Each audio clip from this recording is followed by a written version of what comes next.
You भाई ये तो मुझे लगता नहीं कि ये नहीं पता होगा कैसे बनते हैं solar panels. Yes. They are like diodes. Okay, let's not get into the deep process.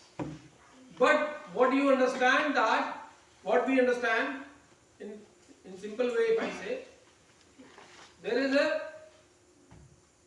melting of quartz or silica based minerals, and then you form these crystals for solar panels or cells is made up of that material, or as you rightly said, that semiconductor kind of process. What is the temperature? Around 2000 degrees Celsius. Now this manufacturing of solar panel itself results into release of lot of emissions. So emission is not there during the electricity generation, but emission is there during the manufacturing of the equipment, isn't it? Then for how long the solar panel will work? 20 years. There is an average life of solar panel is 20 years. What will happen to the solar panel after that? So when you are comparing thermal power plant versus solar, you are missing two phases of the process. One, manufacturing of the plant. Two, after the use or after say the plant is dismantled, what will you be doing with this scrap? You are only considering generation phase, and then you are coming to the conclusion that this is a safer process or this is a greener process. Let's take another example. Forget everything. There is a milk packaging company here, and it is distributing milk at different locations. There are two options. One, milk is packaged in LDP pouch, or milk is packaged in glass bottle. From this plant, milk is being transported to this point. And of course, some energy is required. Energy in transportation. Some trucks or some lorries will be taking this milk to this place, isn't it? What about energy consumption? If I am packaging milk in glass bottle or in NDP pouches, any idea? If I am transporting 1 ton of milk, what will be the total weight of the lorry if glass bottles are being used for packaging? And what will be the total weight of lorry if LDP is used for packaging? Huge difference. So, what we have to see, we have to comprehensively understand. Then of course, manufacturing of glass bottle, which is a different process than making a pouch, NDP pouch. So when we look at any product and process, we have to understand this product and process in a very comprehensive way. That is why we have added the term life cycle. So what I am saying, there are different phases of a product: manufacturing, logistic supply chain, usage, and disposal. All four are important. In fact, before manufacturing also, you can start with mining, because it is a natural resource which is being converted into some goods or some kind of good. And for that you may need mining. So mining, transportation, manufacturing, transportation to the user, usage, disposal.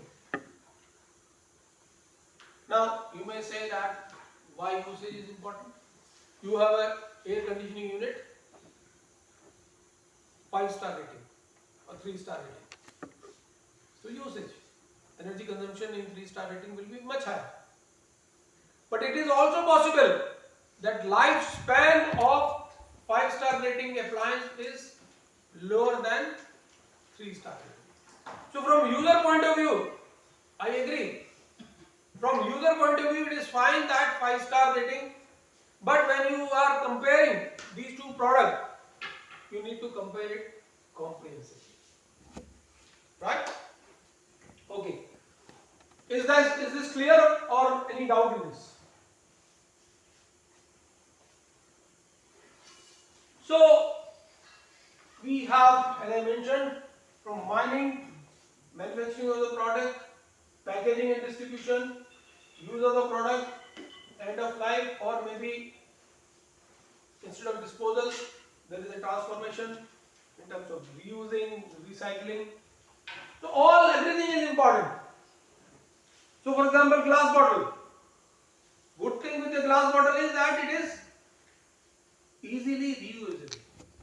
You just wash it and reuse it. Plastic pouch, of course, it is recyclable, but it is not reusable as such. Okay. So we are not coming to, so two things we must understand. We must understand, number one, nature of impact, and second, different phases of the life cycle of the product. Okay? Right. Now, if we go further, this is a very good example, which will tell you that when I say impact, impact also can be of different type. My straightforward question, if I don't show you this slide to you, now you know this is a comparison between two lamps. One is incandescent lamp, another is fluorescent lamp.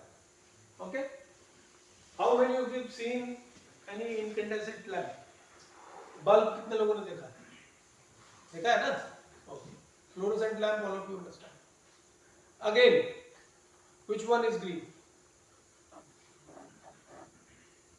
So if I ask a simple question, which one is more energy efficient? Fluorescent lamp.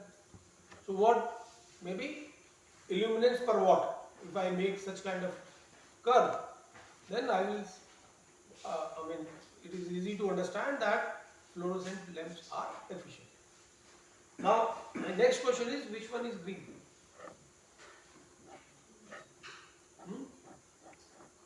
Obviously fluorescent, because of energy. Now, let's go to the next slide. Okay.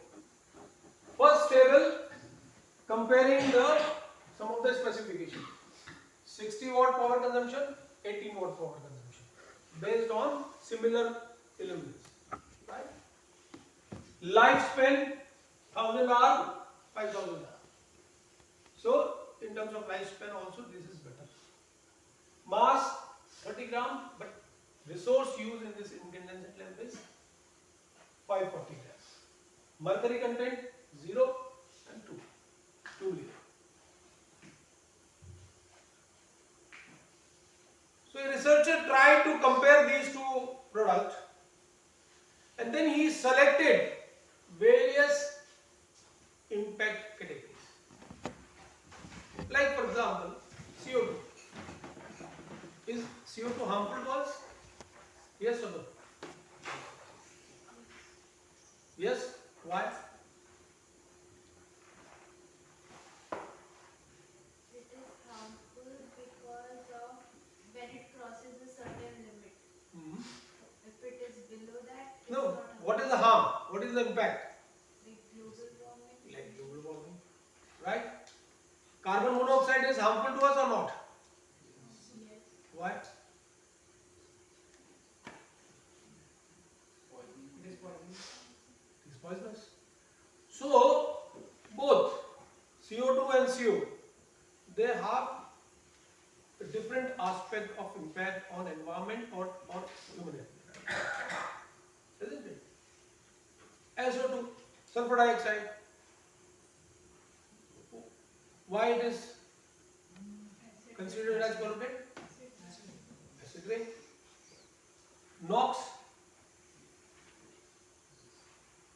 acid rain plus NOx is a greenhouse gas. It will result into.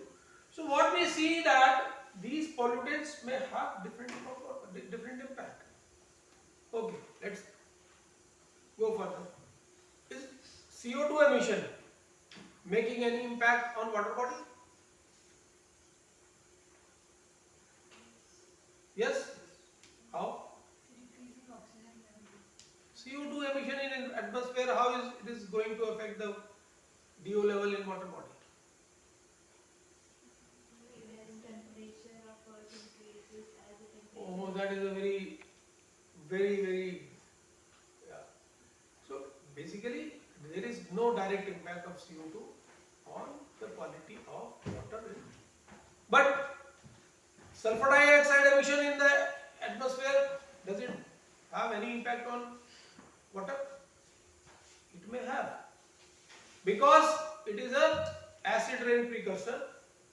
So precipitation, and you may not know every time you are, so it may not be as, the pH may not be very low, but there are chances that the pH will be towards acidic range if SO2 concentration is more. And that is you can observe around the thermal power plant stations, because there is emission of sulfur dioxide, so there are chances of more acidic precipitation. And this acidic precipitation will lead to change in the, so there will be impact on aquatic life. So CO2 emission is not affecting water as medium, but same emission is there in the air, sulfur dioxide emission, but it is impacting life. So far researchers have identified around 18 such parameters, which are related to three aspects: impact on medium, environmental medium, air, water, land, impact on health, and impact on other biotic components, flora and fauna. Based on these three categories of impact, researchers, they have identified 18 different categories, or 18 different parameters, I can say, right? And this 18 is not fixed yet. There will be more. There are certain aspects. I'll tell you one aspect of it. And interestingly, from many of these parameters are, if you look at, plastic is not environmental, it's not hazard to environment. It is rather the most eco-friendly technology. It is better than paper, it is better than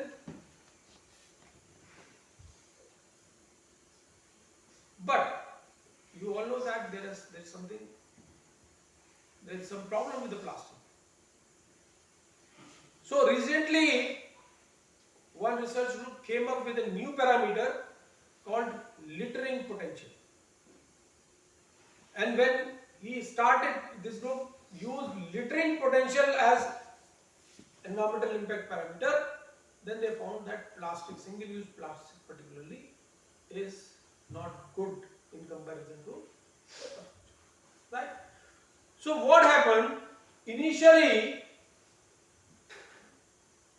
researchers, they started with very few parameters like energy efficiency, resource efficiency, and very quickly they came to GHG, greenhouse gas emissions, or global warming potential.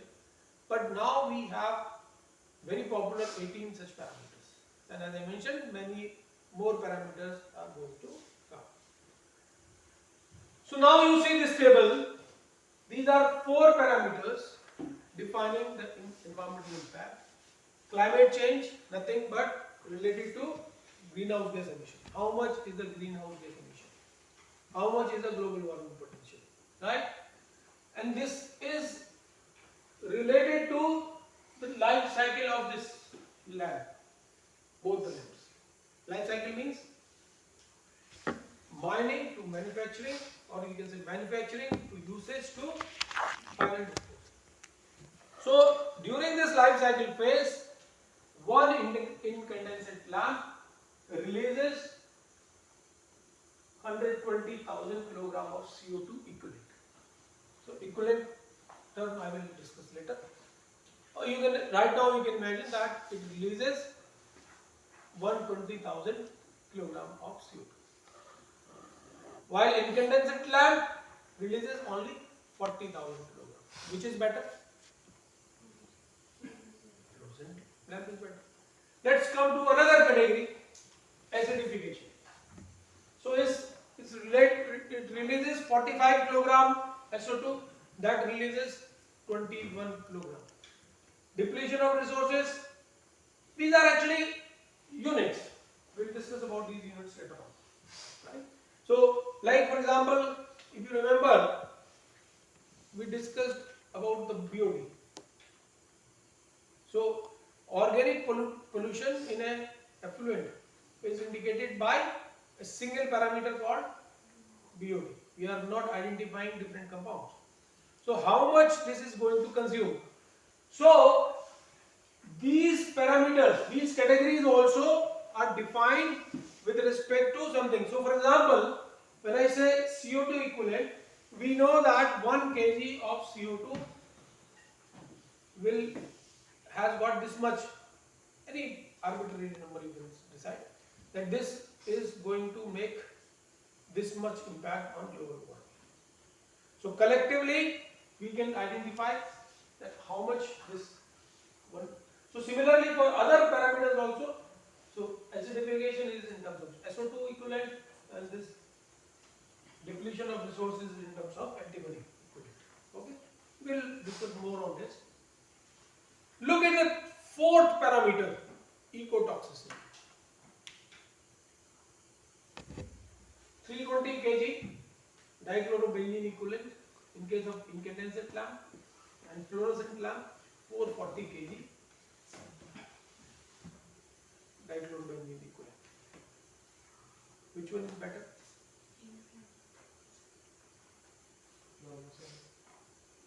अभी भी sir ये इसके एक life cycle में ना हाँ 1000 hours में वो कंप्लीट वो सारा कंसीडर्ड है. They are at equivalence functional unit. This is actually I mentioned it wrong. Not for single bulb and single fluorescent light. You rightly pointed out. It is for a similar functional unit. Maybe for 5,000 hours, maybe for 10,000 hours. Whatever. That I do not know. What is the calculation? But for the similar functional unit. Similar functional unit means similar output. Okay. So which one is better? Incandescent lamp. So that is what I was mentioning, perception. So if I look at this data, I will quickly say that no, fluorescent lamp is better. Maybe right now also you may choose fluorescent lamp.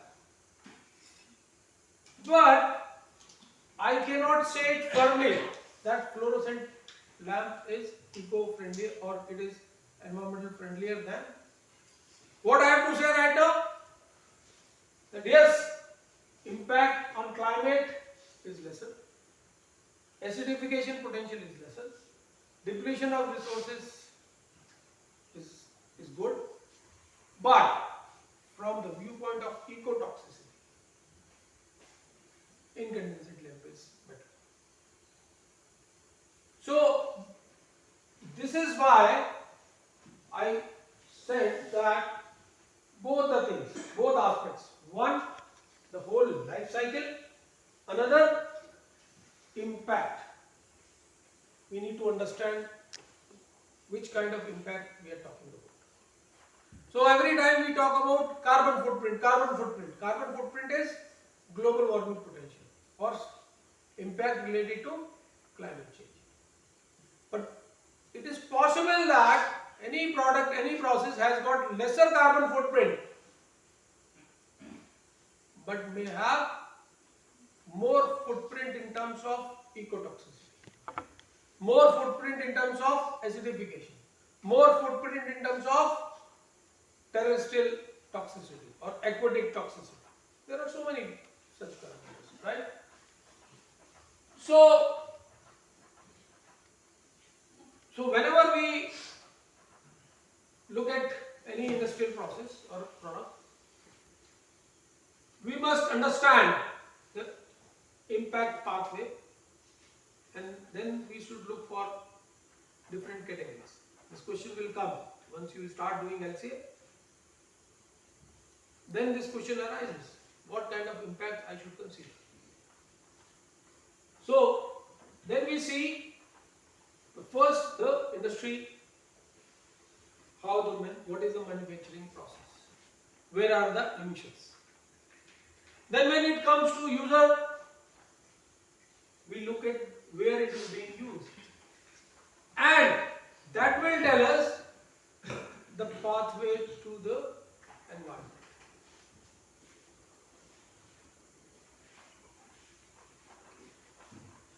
So if it is being consumed in home, then how it is going to the environment? Maybe through sewer line, maybe through solid waste. So for example, what is the pathway of any drug into the environment? What is the pathway of any drug into the environment? Let's say you purchase, so water bottle, what is the pathway? You consume it, and then through excreta or urine it is passing through the, so that pathway we need to understand. Why this is important? So when you look at the life cycle assessment of any drug, then you must look at the aquatic related impact, because it is moving in, it is going into the water environment. In the usage phase, there is no emission to the air as far as drug is concerned, but there is a emission to the water body, right? Same agriculture, let's say pesticide, fertilizers, there is a possibility of emission in all three environments. You are spraying pesticide and fertilizers, there is a possibility of emission in air. There is a possibility of leaching in soil, it will remain in soil. And there is a possibility of movement to water body through runoff, right? So this is why this to understand the pathway is important, and then we need to see whether it is affecting human or whether it is affecting other biotic component, right? Okay. So with this map, once you create this understanding, once you have this understanding, then it will help you in identifying the correct impact categories.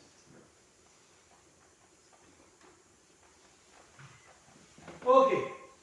So to make it more clear to you, these are the, we will discuss midpoint, endpoint later on.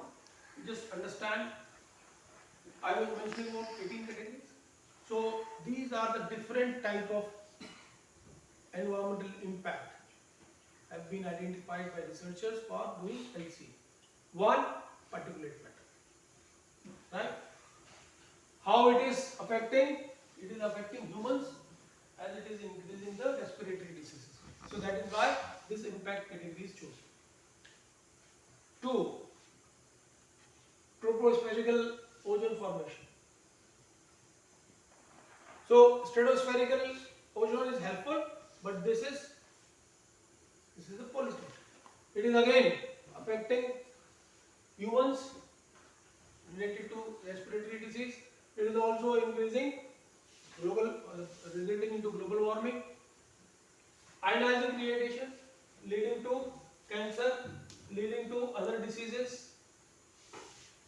Stratospheric ozone depletion related to diseases related to increase in cancer. So this is how researchers have developed these kind of impact categories.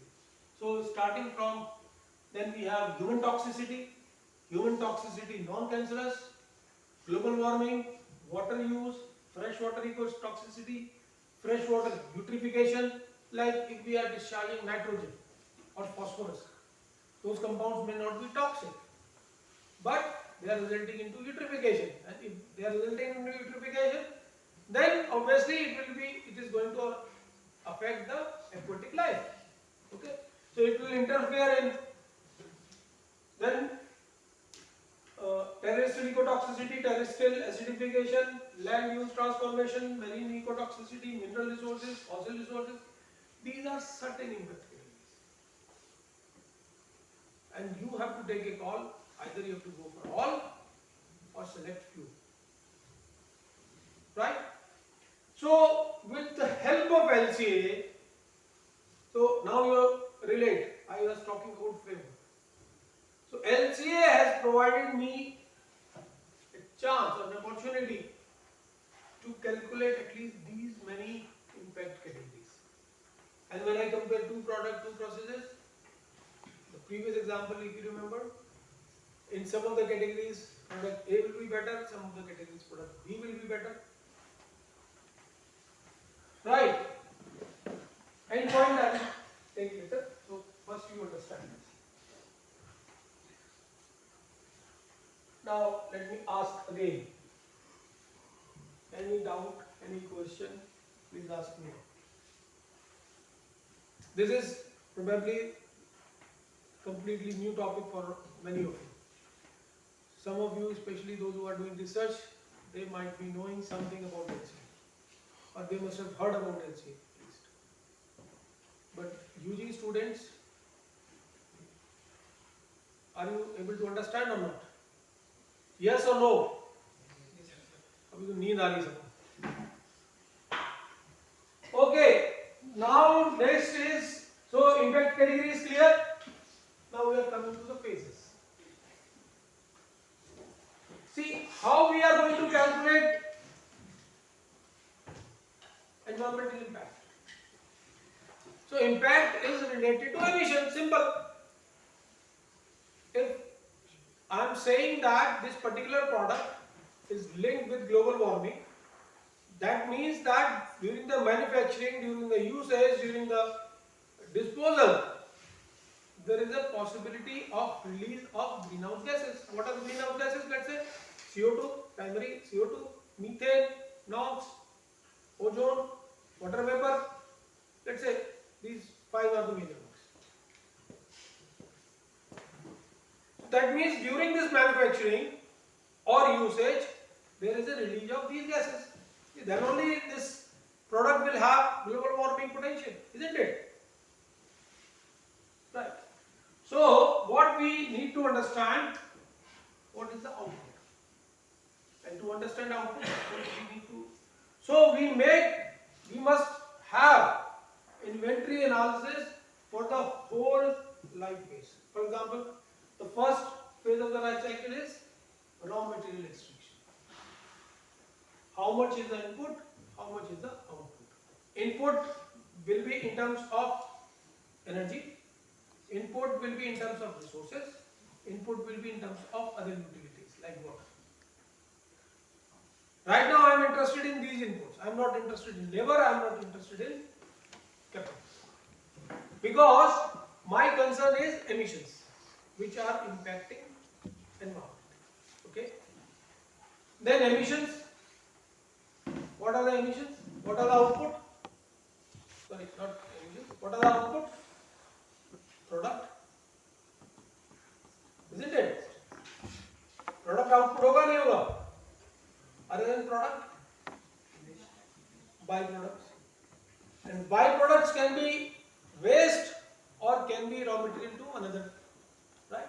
So I am interested in waste. Right? So first phase raw material extraction, input output analysis. Based on that I will get emission, and then I will convert this emission into those impacts, ecotoxicity, global warming. Same in the manufacturing, input output, emissions, production of main product, utilization, recycle, recovery, and final disposal. Right. But this tool I can use for several purposes. Ideally, for any product, I must look at the life cycle. But industry is using it for many purposes. So, for example, I am a solar company making electricity from solar energy. I would like to promote my company on the basis of generation phase. I will claim that and very interestingly, Dr. Pankaj must have discussed about the global environmental challenges. Very smartly, India utilized its share of this solar electricity generation for achieving the goals related to greenhouse gas emissions. Because that time we were mostly importing solar cell from China. So the greenhouse gas emission during manufacturing, it is in the account of China or Taiwan. But the saving in GHG, that is saving during the generation, we took in our account. Right? So manufacturing where GHG release is happening, it is in China account. The saving is in our account. Very smartly we use it. So many times we utilize this tool for different purposes. That's why we have different type of LCA. It can be gate to gate, only production. So let's say electricity generation, that's all. Gate to gate of manufacturing to the exit of.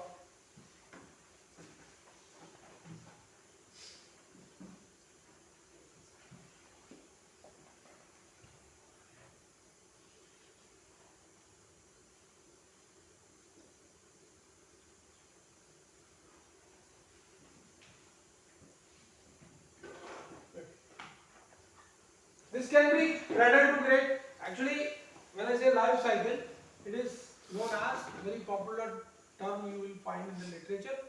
Cradle to grave. Cradle to grave. Final disposal. So it can be gate to gate. Cradle to gate means raw material extraction to production. It can be gate to grave, which includes using user phase plus disposal phase, and the whole cycle is cradle to grave. Depending on our requirement, we use it. That we will discuss later. So, if I look at the advantage of LCA, why should we learn about LCA?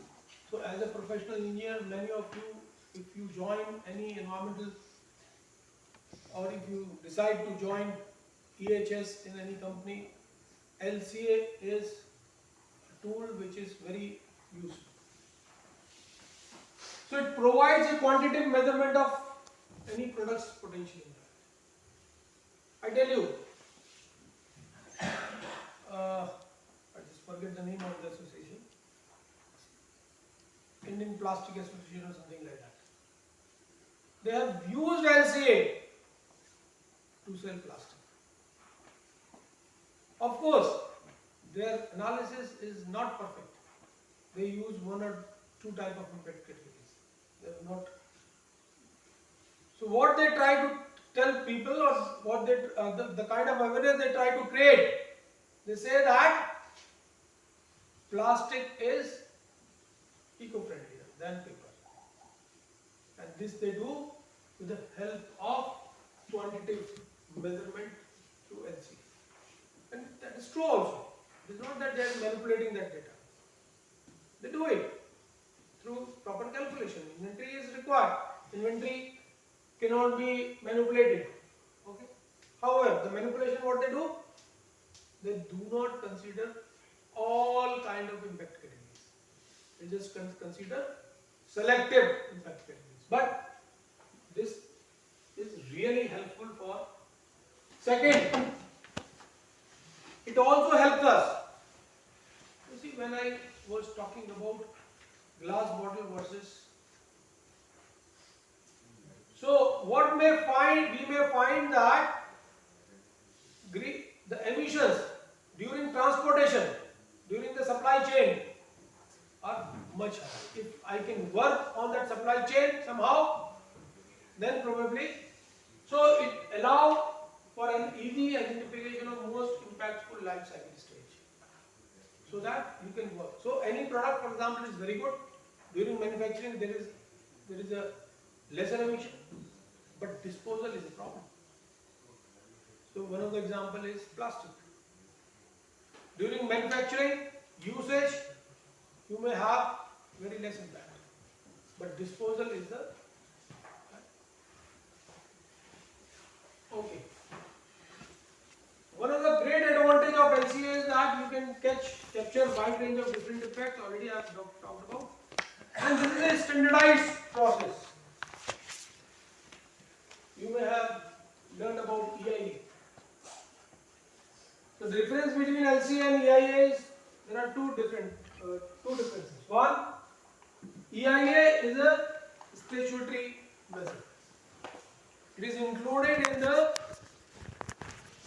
legislation of various countries. India also is part of.